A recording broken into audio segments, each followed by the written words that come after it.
آج 27 محرم الحرام ہفتے کے دن اللہ کے صرف 2 نام ہی تو پڑھنے ہیں، جسے پڑھنے والا رب سے جو مانگتا ہے شام ہونے سے پہلے مل جاتا ہے۔ آج محرم کا آخری ہفتہ ہے اور آخری موقع ضائع مت کرنا۔ بسم اللہ الرحمن الرحیم۔ آج ماہ محرم الحرام کی 27 تاریخ ہفتے کے دن ایک ایسا خاص وظیفہ لے کر آپ کی خدمت میں آیا ہوں، جسے پڑھنے والا آج رب سے جو مانگے گا مل جائے گا۔ آج یہ وظیفہ پڑھتے ہی تقدیر کے بند تالے کھل جائیں گے، مقدر کا ستارہ چمک اٹھے گا۔ وہ جو ساری عمر نہ مل سکا آج محرم کے آخری ہفتے کے دن پڑھتے ہی مل جائے گا۔ جنہوں نے ماہ محرم الحرام کے مہینے کو لاپرواہی میں گزار دیا اور اس مہینے رب کو راضی نہ کر سکے، تو ان سے میری ہاتھ جوڑ کر گزارش ہے کہ آج محرم الحرام کا آخری ہفتہ آخری موقع ہے۔ خدارا اس وظیفے کو ہرگز بھی ضائع نہ کیجیے گا۔ محرم کا بابرکت مہینہ کیسے گزر گیا پتہ بھی نہیں چلا۔ یہ آخری چند لمحات، چند دن باقی ہیں، چند قبولیت کی گھڑیاں باقی ہیں۔ ان قبولیت کی گھڑیوں میں مانگنے والے کو ہر شے مل جاتی ہے۔ کتنا خوش قسمت ہوگا وہ بندہ جو آج ماہ محرم الحرام کی 27 تاریخ ہفتے کے دن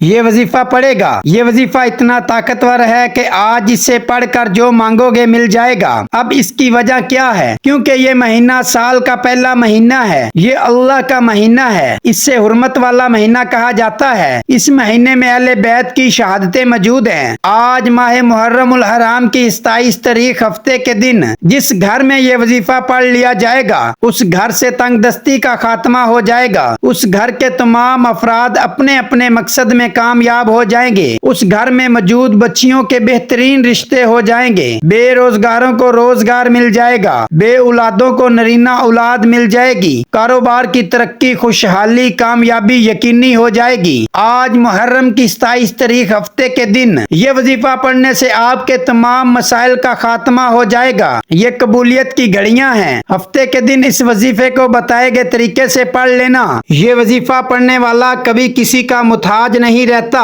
یہ وظیفہ پڑھنے والا رزق اور دولت سے مالا مال ہو جاتا ہے۔ یہ وظیفہ پڑھنے والا جو منہ سے نکالتا ہے میرا رب کریم اس سے قبول فرماتا ہے۔ میرا رب اس سے بہتر نہیں بہترین سے نوازتا ہے۔ آج کا وظیفہ ان والدین کے لیے ہے جو بیٹیوں کے رشتوں کی وجہ سے پریشان ہیں، گھر میں بے سکونی ہے، بے برکتی ہے۔ وجہ پریشانی صرف یہ کہ مال و اسباب نہیں ہے۔ آج کا وظیفہ ان بھائیوں کے لیے ہے جو پریشان ہیں، جو گھر میں موجود ہیں، بے روزگاری کی وجہ سے پریشان ہیں، کاروبار بند پڑا ہے، پریشانیاں ہیں کہ بڑھتی چلی جا رہی ہیں، ختم ہونے کا نام نہیں لیتی۔ یہ وظیفہ پڑھنے سے بند کاروبار چل پڑے گا، بے اولادوں کو اولاد نصیب ہوگی۔ آج 27 محرم الحرام ہفتے کے دن یہ وظیفہ پڑھنے کی دیر ہے، پورے سال کے رزق اور دولت کا انتظام ہو جائے گا۔ یہ ایسا وظیفہ ہے جو ایک بار پڑھ لے تو پورے سال کے رزق اور دولت کا انتظام ہو جائے گا، گھر کے حالات بہتر ہو جائیں گے۔ آج جو وظیفہ میں آپ کو بتانے جا رہا ہوں یہ 100% گارنٹی کے ساتھ اثر کرتا ہے۔ آج یہ وظیفہ ہر کسی کے نصیب میں نہیں آئے گا، یہ وظیفہ خوش قسمت انسان ہی پڑھے گا۔ آج یہ وظیفہ پڑھنے کی توفیق صرف اسی کو ہوگی جس سے رب کی ذات رزق اور دولت سے نوازنا چاہتی ہے۔ 27 محرم ہفتے کا دن جب آتا ہے تو وہ اپنے ساتھ نصیب اور تقدیر کے فیصلے لے کر آتا ہے، اس لیے آج کا یہ وظیفہ بڑی اہمیت کا حامل ہے۔ آج کے دن یہ 1 منٹ کا وظیفہ آپ کے پورے سال کے فیصلے کرے گا۔ آپ خوشحال رہیں گے، آپ کامیاب رہیں گے، اچھا برا ہر چیز کا فیصلہ آج ہو جائے گا۔ میں نے بھی محرم الحرام کی 27 تاریخ ہفتے کے دن کا شدت سے انتظار کیا، کیونکہ میں بھی تو رب کے پیارے حبیب صلی اللہ علیہ وسلم کا امتی ہوں۔ میں بھی تو رزق اور دولت چاہتا ہوں، میں بھی دنیا اور آخرت میں کامیاب ہونا چاہتا ہوں۔ میں اپنے ناظرین کو یہ وظیفہ بتا رہا ہوں کہ آج محرم کی 27 تاریخ ہفتے کے دن اس وظیفے سے کوئی بھی محروم نہ رہے۔ محرم حرمت والا مہینہ ہے، جو کوئی نئے سال میں سکون پانا چاہتا ہے تو پھر وہ اس وظیفے کو آج لازمی پڑھ لے۔ اس مہینے کی قدر کریں، یہ مہینہ اپنے ساتھ خوشحالیاں لے کر آتا ہے۔ اس مہینے میں اہل بیت کی بے شمار قربانیاں موجود ہیں۔ اسلامی سال کا آغاز اہل بیت کی قربانیوں سے ہوتا ہے اور اسلامی سال کا اختتام بھی قربانی عید الاضحیٰ سے ہوتا ہے۔ آج محرم کا آخری ہفتے کے دن ایک آخری موقع ہے، تو آئیں ناظرین اب جان لیتے ہیں کہ آپ نے اس وظیفے کو پڑھنا کیسے ہے، لیکن اس سے پہلے اگر آپ اس چینل پر نئے ہیں اور آپ نے اس چینل کو ابھی تک سبسکرائب نہیں کیا تو خدا را اس چینل کو ابھی سبسکرائب کر لیں، کیونکہ ایسے بہت سے وظائف، بہت سے اعمال آپ کے حوالے ڈیلی بیسس پر کرتا رہوں گا۔ اب عمل کیا ہے؟ آج 27 محرم الحرام ہفتے کے دن آپ کو جب جہاں جیسے وقت مل جائے باوضو مصلی پر بیٹھ کر آپ نے سب سے پہلے نبی کریم صلی اللہ علیہ وسلم کی ذات مبارک پر درود پاک پڑھنا ہے۔ درود پاک آپ کوئی سا بھی پڑھ سکتے ہیں، آپ صلی اللہ علیہ محمد پڑھ لیں یا صلی اللہ علیہ وآلہ وسلم پڑھ لیں۔ بہتر ہے کہ آپ نماز والا درود ابراہیمی پڑھ لیں۔ درود ابراہیمی ایک بار میرے ساتھ بھی پڑھیے تاکہ ثواب ہو۔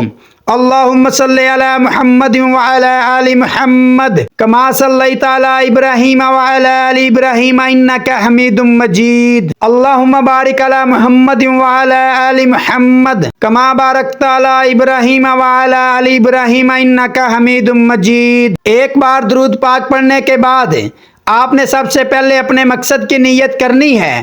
اگر کوئی گاڑی چاہتا ہے گاڑی مانگ لے، کوئی گھر چاہتا ہے تو یہ نیت کر لے کہ مجھے اپنا ذاتی گھر مل جائے۔ اگر آپ نوکری کے لیے پڑھ رہے ہیں تو یہ نیت کر لیں کہ مجھے کہیں اچھی جگہ پر نوکری مل جائے۔ اگر آپ شادی کے لیے پڑھ رہے ہیں تو شادی کی نیت کر لیں۔ اگر آپ قرض سے نجات کے لیے پڑھ رہے ہیں تو اس کی نیت کر لیں۔ چاہے آپ کسی بھی حاجت کے لیے پڑھ رہے ہیں تو آج نیت کر کے بیٹھنا، یہ نہ سوچنا کہ انسانی عقل کہتی ہے کہ یہ کام تو ہو ہی نہیں سکتا، یہ کام تو ناممکن ہے۔ آپ نے صرف نیت کرنی ہے اور مانگنا رب سے ہے۔ آپ کی ہر ناممکن حاجت انشاءاللہ ممکن ہو جائے گی۔ اپنے تمام مقاصد کی نیت کرنے کے بعد آپ نے ایک بار اعوذ باللہ من الشیطان الرجیم بسم اللہ الرحمن الرحیم پڑھ کر وظیفے کا آغاز کرنا ہے۔ اور سب سے پہلے نمبر پر جو وظیفہ آپ نے پڑھنا ہے وہ وظیفہ لا حول ولا قوت الا باللہ کا پڑھنا ہے۔ ناظرین، یہ بات ہمیشہ یاد رکھیے کہ کسی بھی مقصد میں کامیابی کا راز اللہ کے اور اللہ کے حبیب کے نزدیک استغفار ہے۔ بے شک اللہ کے حبیب کو استغفار یا توبہ کی کوئی ضرورت نہیں، لیکن پھر بھی آپ بار بار رب کریم کے سامنے توبہ کرتے، اقرار کرتے، پھر گناہوں کی معافی ہو جاتی اور اللہ راضی ہو جاتا۔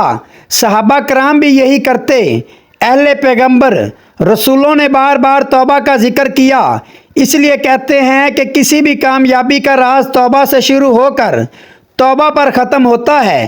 اس لیے نیا سال شروع ہوتے ہی، محرم کی 27 تاریخ آتے ہی، ہفتے کا دن آتے ہی آپ کو اپنے گناہ معاف کرانے کا موقع مل رہا ہے۔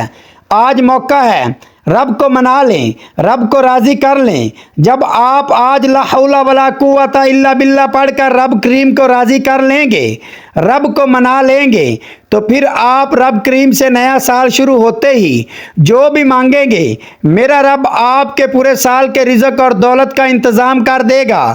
آپ جو بھی مانگیں گے، جتنا بھی مانگیں گے ملتا چلا جائے گا۔ آپ نے سب سے پہلے لا حول ولا قوت الا باللہ کو کیسے پڑھنا ہے اور کتنی بار پڑھنا ہے توجہ کیجئے گا۔ لا حول ولا قوت الا باللہ ایک بار ہو گیا، لا حول ولا قوت الا باللہ 2 بار ہو گیا، لا حول ولا قوت الا باللہ 3 بار ہو گیا۔ اس طرح سے آپ لا حول ولا قوت الا باللہ کو اپنے دائیں ہاتھوں کی انگلیوں پر پڑھ لیں یا تسبیح کے دانوں پر پڑھ لیں۔ آپ نے صرف 33 بار پڑھنا ہے۔ لاپرواہی میں پڑھنے کی کوئی ضرورت نہیں۔ آپ نے ندامت کے ساتھ، شرمندگی کے ساتھ، آنکھوں میں آنسو لیے، روتے ہوئے، سسکتے ہوئے، اپنے تمام صغیرہ کبیرہ گناہوں کو یاد کرتے ہوئے، اللہ پاک کی عطا اور اپنی خطا دونوں کو ذہن میں رکھتے ہوئے پڑھنا ہے۔ پہلے نمبر پر 33 بار لا حول ولا قوت الا باللہ پڑھتے ساتھ ہی آپ نے اپنے گناہوں کی توبہ کر لی، رب راضی ہو گیا۔ اب آپ نے دوسرے نمبر پر کون سا وظیفہ پڑھنا ہے؟ آج کا دوسرا وظیفہ رب کریم کے 2 ناموں کا وظیفہ ہے۔ یہ 2 نام رب کریم کے صفاتی نام ہیں۔ آپ نے یا رزاق یا وہاب کو پڑھنا ہے۔ یا رزاق کا مطلب ہے کہ اے دینے والی ذات، اے رزق عطا کرنے والی ذات، اور یا وہاب کا مطلب ہے اے بہت زیادہ دینے والی ذات۔ آج رب کریم سے توبہ کے بعد، رب کو منانے کے بعد ہر گھر کی ضرورت رزق ہے، اور ہر انسان بے شمار رزق اور دولت چاہتا ہے، ہر قدم پر کامیابی چاہتا ہے، رکاوٹوں کا، بندشوں کا خاتمہ چاہتا ہے۔ تو آپ نے دوسرے نمبر پر یا رزاق یا وہاب کو بتائے گئے طریقے سے پڑھنا ہے، جس خواہش کو انسانی عقل ناممکن کہتی ہے۔ میرا رب فرماتا ہے تو آج محرم کی 27 تاریخ ہفتے کے دن یا رزاق یا وہاب پڑھ کر مجھ سے سجدے کی حالت میں مانگ کر تو دیکھ، سجدے سے سر اٹھانے سے پہلے تیری ہر دعا، تیری ہر حاجت، ہر خواہش کو پورا کر دوں گا۔ یا رزاق یا وہاب ایک بار ہو گیا، یا رزاق یا وہاب 2 بار ہو گیا، یا رزاق یا وہاب 3 بار ہو گیا۔ اس طرح سے آپ یا رزاق یا وہاب کو اپنے دائیں ہاتھوں کی انگلیوں پر پڑھ لیں، تسبیح کے دانوں پر پڑھ لیں۔ آپ نے صرف 11 بار پڑھنا ہے۔ میرا یقین کیجئے گا، اللہ کریم یا وہاب پڑھنے والے پر رزق کے دروازے کھول دے گا، رحمتوں برکتوں کی بارش ہو جائے گی، راستوں سے رکاوٹیں ہٹ جائیں گی۔ جب آپ دوسرے نمبر پر 11 بار یا رزاق یا وہاب کو بتائے گئے طریقے سے پڑھ لیں تو اس کے بعد آپ نے آخر میں ایک اور وظیفہ پڑھنا ہے، جس کے بغیر یہ عمل مکمل ہو ہی نہیں سکتا۔ آپ نے آخری نمبر پر جس سورت کو پڑھنا ہے، یہ سورت بہت ہی خاص ہے، اس سورت کے کمالات بہت زیادہ ہیں۔ یہ سورت اللہ پاک کی بہت لاڈلی سورت ہے۔ آپ نے آخر میں سورت اخلاص کو پڑھنا ہے، اس سے سورت توحید بھی کہا جاتا ہے۔ اللہ پاک نے اپنا تعارف سورت اخلاص سے کروایا۔ یہ سورت اتنی خاص ہے کہ جب اس سورت کو صرف ایک بار پڑھا جاتا ہے تو اللہ پاک قرآن پاک کے 10 پاروں کا ثواب عطا فرماتا ہے، اور جب اس سورت کو 2 بار پڑھا جاتا ہے تو 20 پاروں کا ثواب ملتا ہے۔ اسی طرح جو بندہ 3 بار یہ سورت پڑھتا ہے تو ایک مکمل قرآن پاک پڑھنے کا ثواب ملتا ہے۔ ثواب کی نیت سے ایک بار اس سورہ مبارکہ کی تلاوت سماعت فرما لیں۔ بسم اللہ الرحمن الرحیم، قل هو اللہ احد اللہ الصمد لم یلد ولم یولد ولم یکن لہ کفوا احد۔ آپ نے سورۃ اخلاص کو صرف اور صرف 15 بار پڑھنا ہے۔ جیسے ہی آپ 15 بار سورۃ اخلاص پڑھ لیں تو آپ کو مکمل 5 قرآن پاک پڑھنے کا ثواب مل جائے گا۔ اس سے آپ کے گناہ مٹ جائیں گے اور آپ کی نیکیوں کا پلڑا بھاری ہو جائے گا۔ پھر آپ جو بھی مانگیں گے میرا رب آپ کو ضرور عطا فرمائے گا۔ جب آپ یہ تینوں اعمال بتائے گئے طریقے اور ترتیب سے پڑھ لیں تو اس کے بعد اتنا ہی درود پاک پڑھ لیجئے گا جتنا آپ نے عمل کے شروع میں پڑھا تھا۔ اب آپ کا وظیفہ مکمل ہو چکا۔ اب فوری طور پر آپ نے دعا کے لیے ہاتھ اٹھانے ہیں اور اللہ سے دعا مانگنی ہے۔ یا رب کریم، یا اللہ، آپ کو اپنی شان کریمی کا واسطہ ہم گناہگاروں پر اپنے گھر کے دروازے بند نہ کر۔ ہم سیاہکار ہیں لیکن ہیں تو تیرے ہی بندے، تیرے سوا ہمارا کوئی سہارا نہیں ہے۔ یا ذوالجلال والاکرام، ہم تجھ سے اپنے ہر گناہ کی معافی مانگتے ہیں، جو تنہائی میں کیے یا محفل میں کیے، یا نادانی میں کیے یا انجانے میں کیے۔ اے اللہ، اپنی شان کریمی کے صدقے، اپنے کعبہ کی عظمت کے صدقے ہمیں معاف فرما دے۔ آمین ثم آمین۔ دعا ہے کہ رب کریم میرا سنانا اور آپ کا سننا اپنی پاک بارگاہ الہی میں قبول و منظور فرمائے۔ آمین۔ تمام دوستوں سے گزارش ہے کہ اللہ تعالیٰ کے 99 ناموں میں سے کوئی ایک نام ضرور کامنٹ باکس میں ٹائپ کریں۔ اللہ تعالیٰ ہم سب کا حامی و ناصر ہو۔ آمین ثم آمین یا رب العالمین۔ السلام علیکم ورحمۃ اللہ وبرکاتہ۔